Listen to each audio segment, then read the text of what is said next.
sempre a primeira aula, né, eu gosto de falar um pouco para vocês que, né, como está aí no material de vocês. O material de vocês traz, né,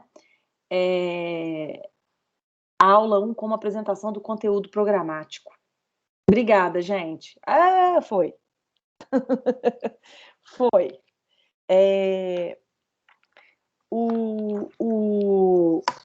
A primeira aula traz para vocês aí o conteúdo programático do PISME, né?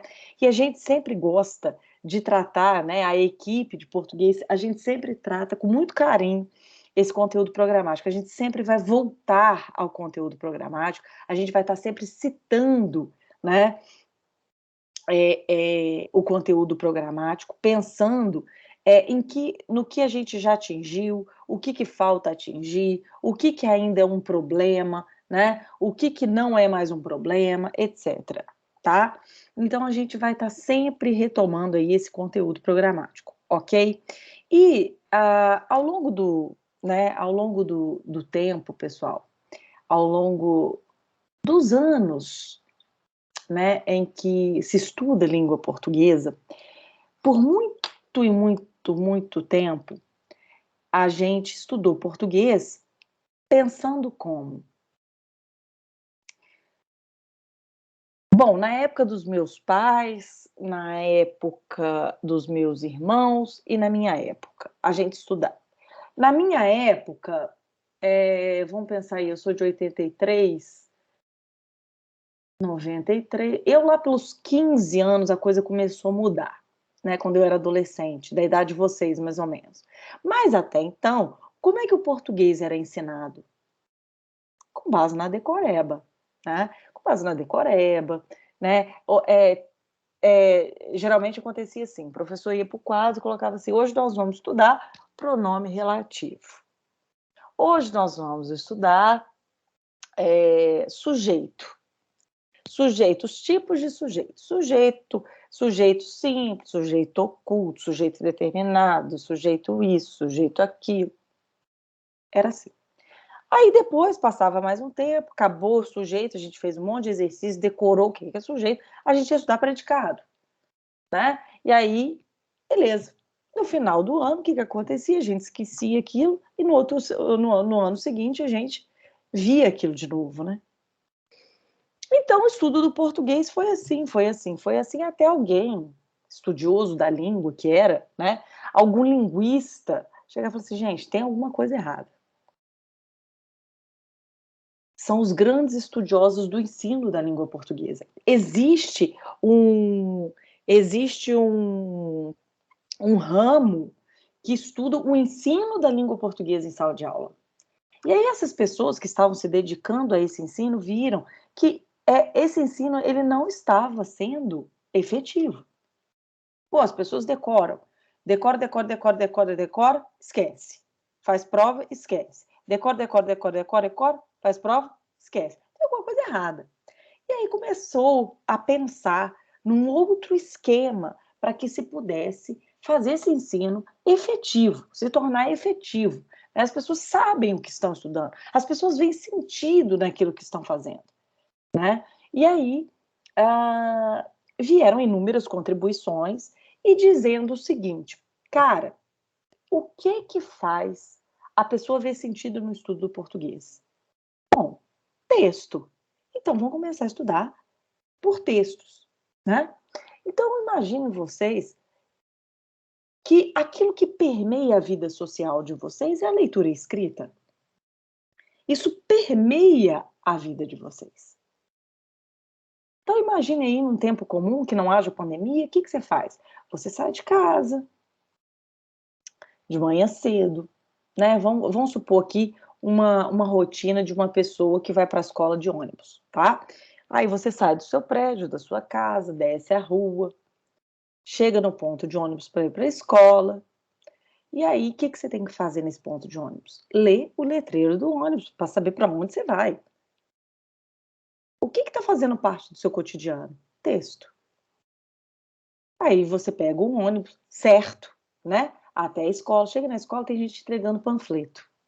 uma pessoa falando que agora é muito importante que você lave as mãos.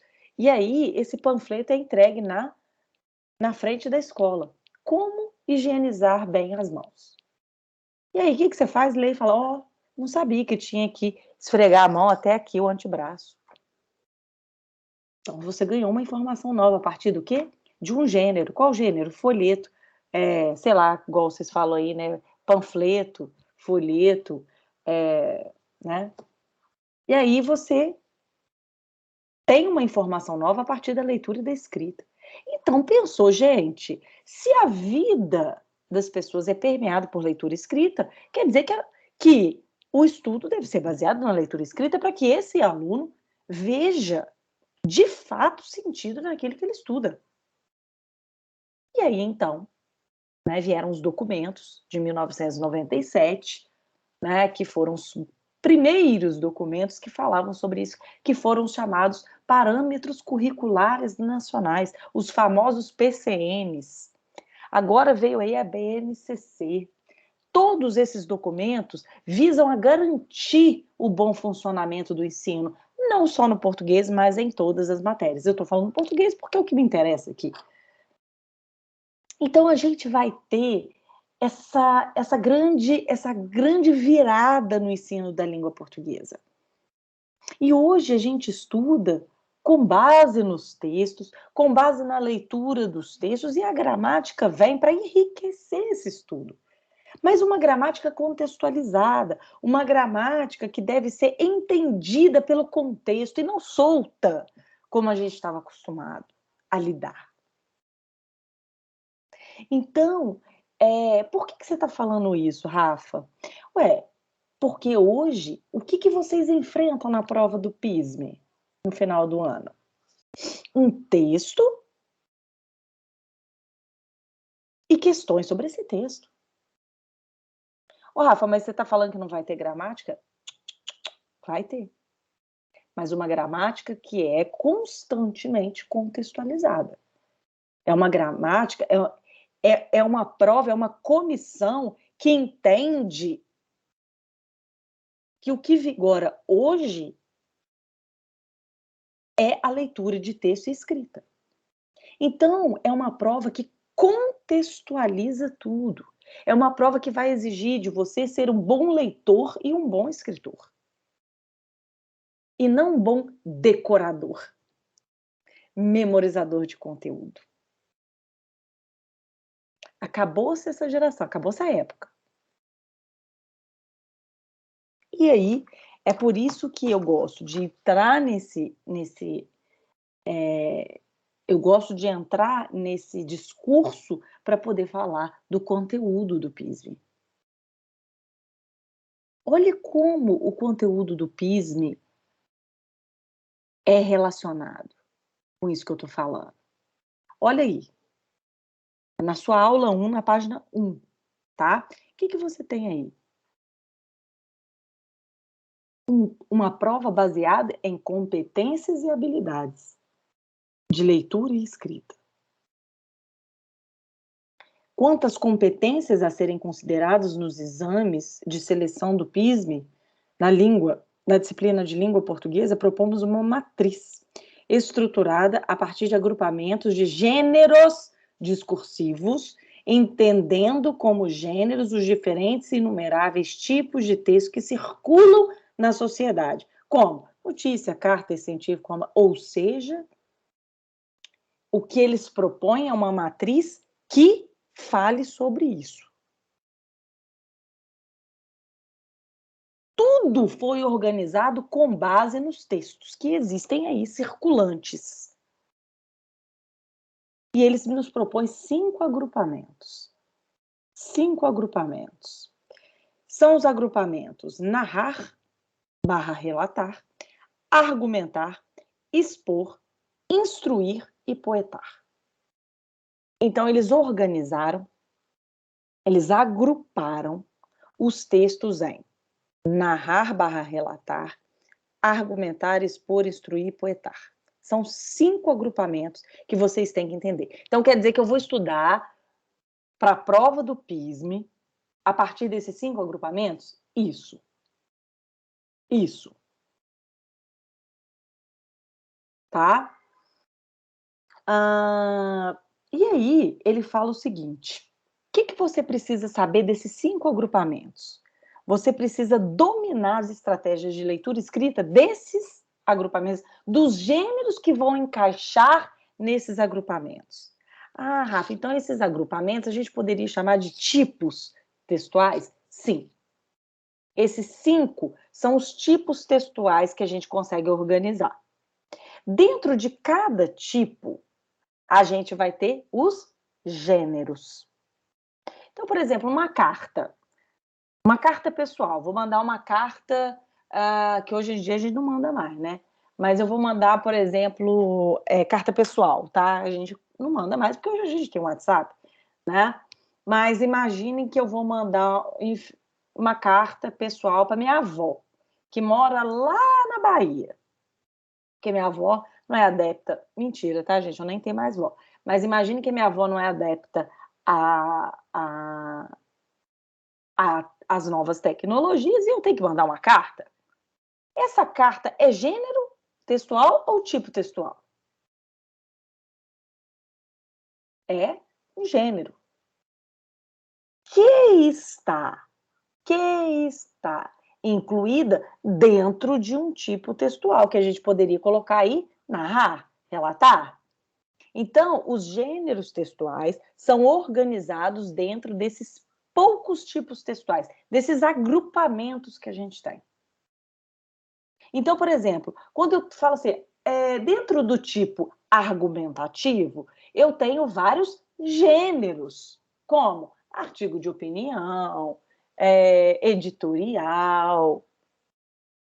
Por quê? São gêneros argumentativos que se encaixam dentro do tipo argumentar, dentro do agrupamento argumentar, como vocês preferirem. Beleza? Então, vocês vão ter que dominar. Quanto mais vocês dominam as características desses gêneros, mais aptos vocês vão estar para poder fazer as questões. Logicamente, dominar, né, esse âmbito aí desses textos. Então, quando a gente fala, por exemplo, de uma crônica argumentativa, né? Então, a gente lê uma crônica argumentativa e consegue entender que aquele texto está falando de um assunto do cotidiano, né? Em que o autor dá a opinião dele e defende a opinião dele. Então, eu vou classificar como crônica argumentativa, como gênero, e agrupamento que ele pertence é o argumentar. Ponto. É assim que você vai começar a pensar agora. São esses gatilhos que você tem que começar a pensar. É dessa maneira que você tem que começar a pensar. Por quê? Porque o PISM é assim. O PISM te faz pensar desse jeito. E é o melhor jeito. Hoje em dia é assim. A gente estuda, a gente precisa ser um bom leitor. Um leitor mais crítico, um leitor mais protagonista, um leitor menos inocente, um escritor mais competente. Certas coisas vocês não podem mais cometer. E vai chegar num momento aqui da escrita que eu vou apontar para vocês. Isso aqui vocês não podem mais cometer. Esses problemas aqui não estão mais disponíveis para vocês. Que tem umas coisas que a gente fala, tá no 8º, no 9º ano, dá para passar agora. No 1º ano, o pessoal que está se preparando para o PISM não pode mais cometer. E aí a gente vai chegar nesse ponto da competência da escrita. Eu preciso que vocês atinjam um patamar ali da escrita que me dê conforto para falar, dá para ir para o PISM. O que eu não posso ficar é insegura em relação a, meu Deus do céu, a resposta. Isso não pode acontecer. Iniciar a resposta com porquê, com que, né, com pois. Até hoje isso eu surto, hein?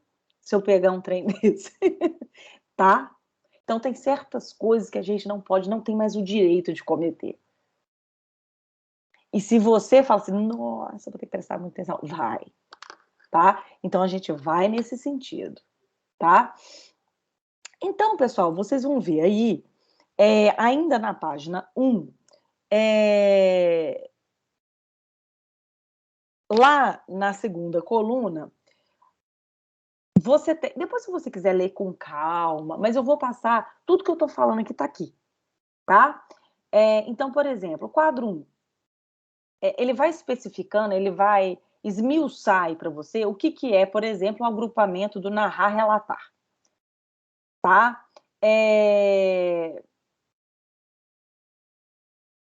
Ele vai tratar, por exemplo, a narração como aqueles gêneros do contar uma história fictícia.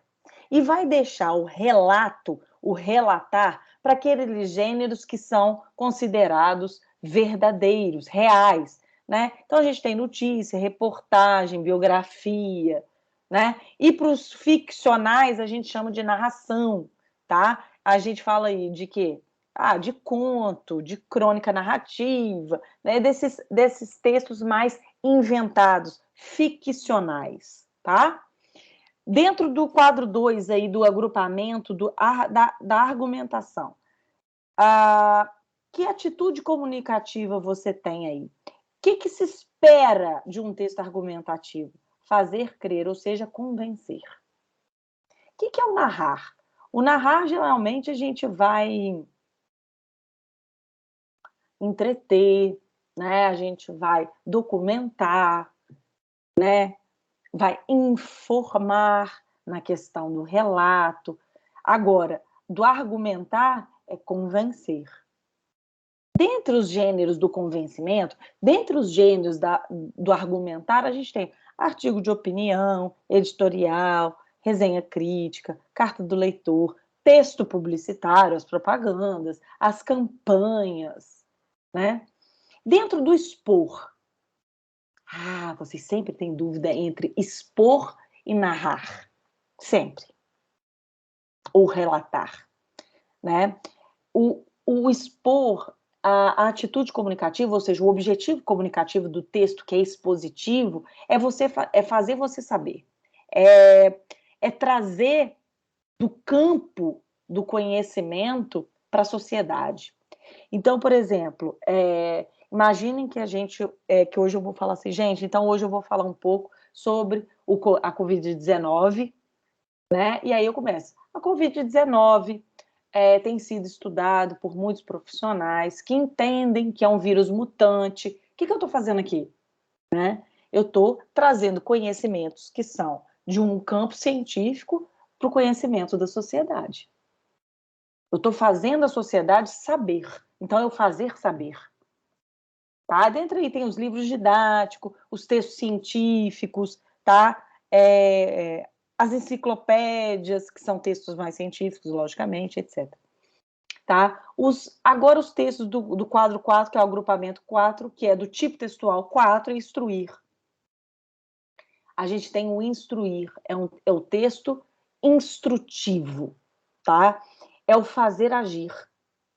Então, você tem textos de fazer agir. O que são textos de fazer agir? É fazer com que o meu receptor da mensagem, aquele que está do outro lado, o meu interlocutor, que ele saia do lugar, que ele tome uma atitude, que ele tome uma ação. Então, quando eu entrego um panfleto, né, quando eu entrego lá um flyer, né, esses panfletos, te mostrando como que higieniza as mãos, eu estou falando, olha, leitor, a partir de agora você não pode lavar mais a mão do jeito que você lavava. Você precisa mudar de atitude para que você não pegue uma doença. Então, é o fazer agir, tá? E, por fim, as poesias, né? Que é nada mais, nada menos do que a poesia. Poesia é poetar. É entreter, é curtir a mensagem, é admirar a mensagem, é trabalhar com as emoções e com os sentimentos, tá? Até aqui tá claro para vocês ou ainda resta dúvida? Entenderam essa questão de tipo textual e gênero textual? Como eles estão organizados? Será que você pode falar mais um pouco sobre expor? Sobre expor? É. Tá.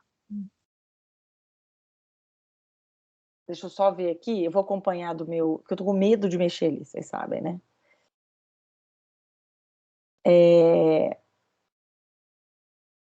Eu vou acompanhar aqui o chat do celular, mas ele não tá carregando também. Mas então eu vou abrir aqui rapidinho. Então, falo sim. Entendi, tá claro. Show. Vou só aqui falar um pouquinho do expor para a Luísa. Luísa, a grande dificuldade do expor é porque vocês comparam com relato. Ou com relato, geralmente com notícia. Vocês não sabem a diferença entre um texto expositivo e um relato. Vocês confundem. Né? Então, por exemplo, quando eu tenho uma notícia, eu tenho um texto que tem um objetivo comunicativo de informar. O objetivo dele é a informação. Tá? Então quer dizer que o expor não é informar. Não, ele tem um lance da informação. Mas o objetivo, a diferença é, Luísa, que você sai do campo científico. Geralmente, a exposição é texto que sai do campo científico para atingir a sociedade. Né? É algo que pertencia à comunidade científica, né, a uma comunidade restrita de estudo e vai para o campo da sociedade.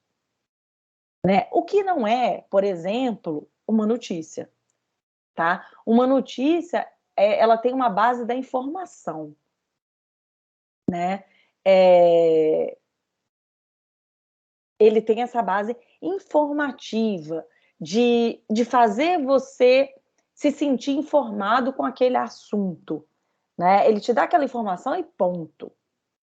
Tá? Agora, os textos do campo do expor, eles têm a ver mais com o científico, tá? Tem a ver mais com o científico introduzindo na sociedade, para que essa sociedade tome conhecimento. Os livros didáticos são expositivos, tá? Porque eles saem do campo do conhecimento, tá? Não, Rafael, você não pode dizer isso, tá? O expor não tem a ver com sentimento. Geralmente ele tem base científica. E ele vem trazer essa informação científica para a sociedade. Então, é como eu falei aqui, né? Quando você vai lá pesquisar sobre as pteridófitas.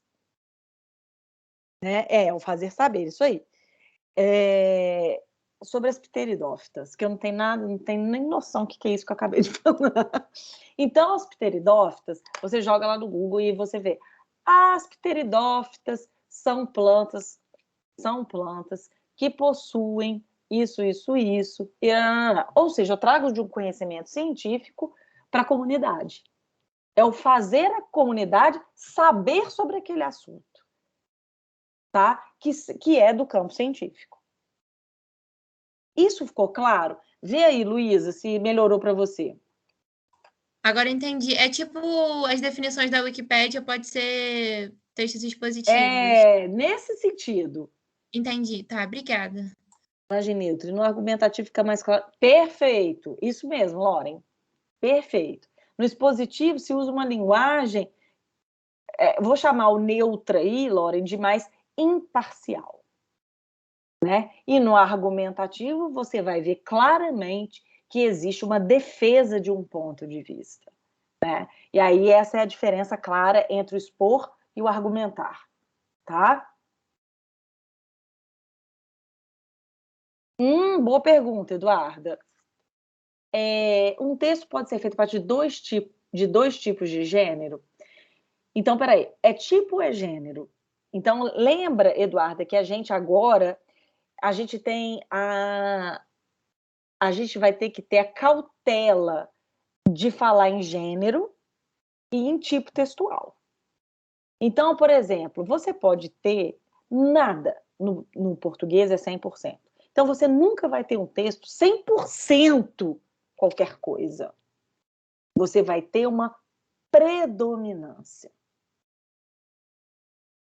Você vai falar em predominância. Esse texto é predominantemente narrativo. Esse texto é predominantemente argumentativo. Porque não quer dizer que se eu pegar, por exemplo, uma crônica que seja argumentativa, eu não posso ter uma passagem lá narrativa. Eu posso. No entanto, o objetivo ali é o quê? Argumentar. Se o objetivo ali é argumentar, se a predominância é argumentativa, eu vou ter essa predominância argumentativa. Mas isso não quer dizer que o texto tenha que ser 100% argumentativo. Eu posso ter uma passagem ou outra narrativa, eu posso ter uma passagem ou outra expositiva. Ok? No relatar também se usam informações, só que não são do campo científico. Geralmente não. Né? Essa é a grande dúvida. Tá, Gabriel? E aí é que eu te falo. A gente tenta, como ser humano, a gente tenta organizar tudo em grupos. E a gente quer. E a gente quer organizar. Então tá, então relato é isso. Expositivo é isso, né? A gente tenta fazer isso e a gente consegue muitas vezes. A gente tem aqui 5 agrupamentos.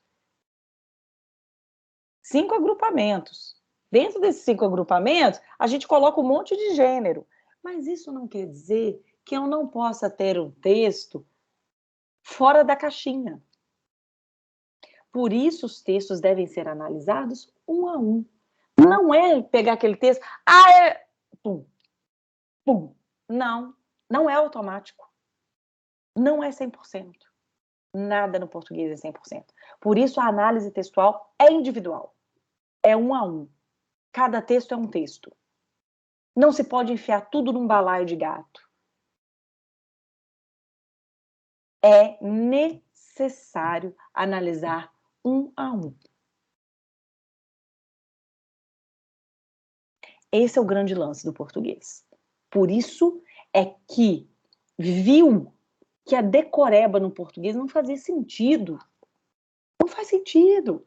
O que faz sentido é eu me tornar um bom leitor, porque eu leio qualquer texto. E o que é ler qualquer texto? É entender qual é a função, qual é o objetivo comunicativo, para que ele foi escrito. É para isso que a gente está aqui. Para entender que não dá para enfiar tudo num balaio de gato, organizar tudo de um jeito que não vai sair do lugar. Não, vai sim. Vai ter uma hora que você vai falar assim, aqui, ó. Vontade de chutar o balde, porque não entrou em nada do que eu... Acontece. Por isso que cada texto é um a um. É claro que o PISM vai entender. Não vai entender também, não. Vocês podem pegar as provas anteriores e a gente vai ver um monte de coisa anterior que você fala assim...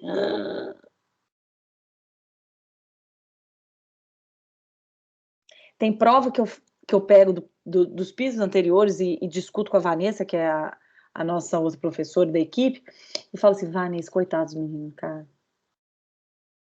Porque que eles iam ter que identificar 2 gêneros textuais, eles poderiam... e aí, o exercício, a questão pede que você... aí fala assim, por que, nesse caso, a narração, e não é narração, e aí, mas tem aspectos narrativos.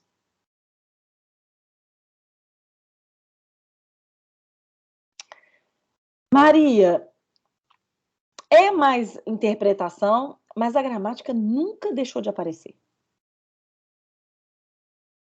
Ela está sempre presente. De uma forma ou de outra, ela está sempre presente. Então, eu quero que vocês saiam daqui hoje com a sensação de que preciso me tornar um bom leitor. E como se torna um bom leitor? Lendo. Lendo. Não gosto de ler. Não, passamos dessa época. Agora a gente não gosta de ler, então a gente vai criar o hábito. Eu preciso criar o hábito. Isso vocês têm que saber. Eu vou criar o hábito porque eu não tenho mais jeito, não tem saída. Eu vou ter que ler todo dia? Vai. E o que eu sugiro que vocês leiam? Notícia, reportagens, artigos de opinião extremamente importantes. Matérias de jornal, matérias de revista, romances. O que é romance? Romance não é romance romântico que eu tô falando só, não. Romance é livro. É livro grosso, é livro fino. Vocês têm que sair do lugar. Vocês têm que sair da inércia de, não, livro chato. Não, gente, passou da época de achar que leitura é chato. Tem uma época lá para sexto ano, sétimo ano, que você é obrigado a ler. Agora não. Agora você precisa se tornar um bom leitor para a vida. Não é só para fazer a prova do PISA, não. É para você não ser enganado na rua. É para você não engolir qualquer coisa que os outros te falam.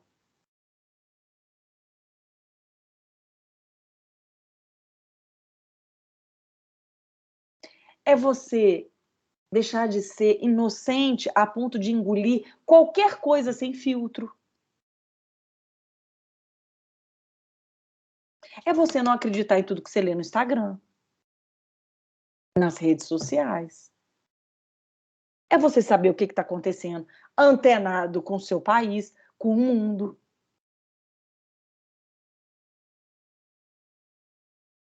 Lê dissertação de Eduarda, lê textos, né, redações do Enem, nota 1000.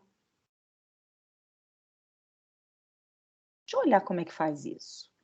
É saber, procurar, ter curiosidade, é o conhecimento, é a busca pelo conhecimento que vai te tirar do lugar, que vai fazer com que você seja um bom leitor. Não se admite mais um aluno que não seja bom leitor. Não tem espaço. Não tem espaço. Só vai chegar no momento, só vai chegar num determinado lugar quem for o bom leitor.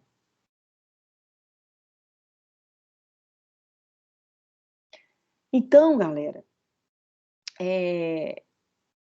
e o conteúdo programático do PISME deixa isso muito claro, muito claro. Mas é muito claro, tá? E agora eu acho que o meu computador carregou, eu vou mostrar para vocês o que eu queria. Se ele não travar inteiro, ele vai, tá? Aqui é o conteúdo programático, tá vendo? Conteúdo programático do PISME. Aí você vai lá e vê. Deixa eu ver se ele vai carregar. Vamos lá. Eita, começou a bolinha a girar. E aí, o que acontece? Aqui tem biologia. Não me interessa em nada biologia. Interessa para vocês, né? Lógico. Mas... Oh, meu filho. Nossa, só ficou carregando, ó.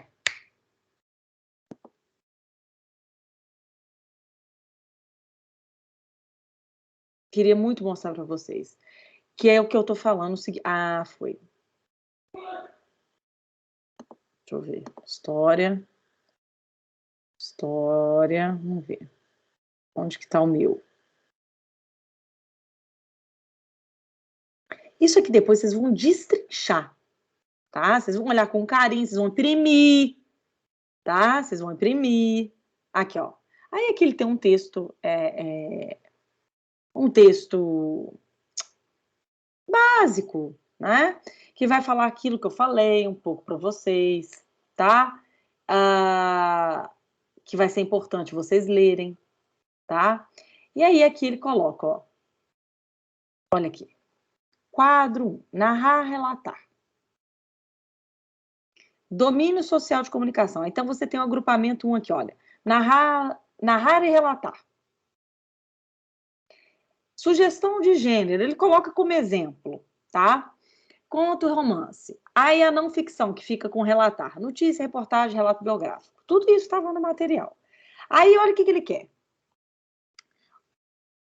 Olha o que ele pede para vocês. Leitura e escrita. Então, ou você é um bom leitor, ou, né, isso vai ficar difícil. Então, você tem que ser um bom leitor e um bom escritor, porque são as duas questões que ele coloca. E aí, o que ele destrincha aqui? Olha, reconhecer a especificidade estrutural dos gêneros. Ou seja, você tem que reconhecer que como que é aquele gênero, né? Se ele é escrito em prosa, se ele é escrito em poema, em forma de verso, em forma de estrofe, como é que é, tá? Reconhecer o narrador. Reconhecer o enredo, o tema. Como que você faz isso? Decorando? Não, sendo um bom leitor. Identificar o foco narrativo. Como é que você faz isso? Decorando? Não, entendendo. Reconhecer os personagens e a função narrativa e a sua função dentro da narrativa. Como é que você faz isso? Decorando? Não, sendo um bom leitor. Identificar os conflitos narrativos e relacioná-los com o contexto de produção. Como é que faz isso? Sendo um bom leitor. Reconhecer diferentes estilos de narração. Identificar os diferentes objetivos comunicativos. Reconhecer a função da descrição na estrutura narrativa. O que é isso? Nada que não seja ser um bom leitor. A partir de hoje, né? E depois a gente vai entrar nisso aqui, tá vendo? Ó, aí a gente vem para o argumentar, vem para o expor, vem para o instruir. A gente tem vários quadros aqui, e todos com base na leitura e na escrita. Não deixem de entender isso, não deixem de sair daqui loucos por conhecimento, por conhecimento, por informação. É a hora, é agora, de se tornar esse leitor competente, protagonista, experiente, para que você se saia, né, para que essa competência de leitura e escrita esteja garantida. Ok para vocês? Até aqui tudo ok? Ok. Aula que vem, a gente começa aí na aula 2, empregando aí as variações linguísticas. Espero que vocês saiam daqui, né, ávidos por conhecimento de mundo, tá? Que é o que a gente precisa daqui para frente. Um beijo grande e até semana que vem. Beijo, galera. Semana que vem, beijo. Um beijo, gente. Tchau, Muito Rafaela. obrigada, beijo. Obrigada a vocês, meus queridos. Tchau, Foi um Rafaela. prazer. Um beijo. Tchau, tchau. Beijo. Beijo.